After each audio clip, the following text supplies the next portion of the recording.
Goedemorgen. Het is jest en het is jestvakantie.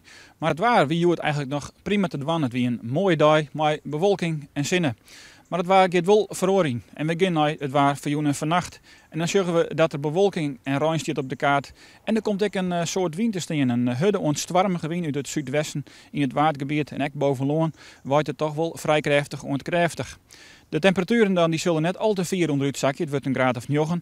En tot een mooie manier 8 uur valt er al wel zo'n 8 tot 10 mm deelslag.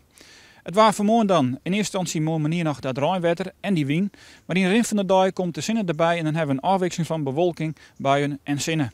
Toch een stuk legere temperatuur. Het wordt een graad of 12 of 13 maximaal. En daarbij hebben we een matige ontkräftige wind uit het westen en het zuidwesten. In het waardgebied betekent het kräftzone.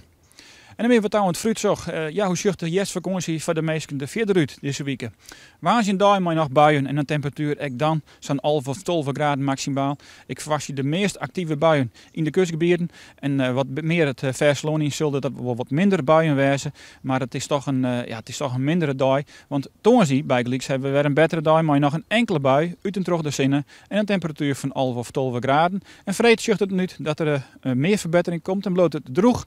En ik dan hebben een temperatuur van zo'n 12 of 13 graden. Hoe het verder uitpakt, daar morgen meer hoor, nog een hoofdelijk jong verder.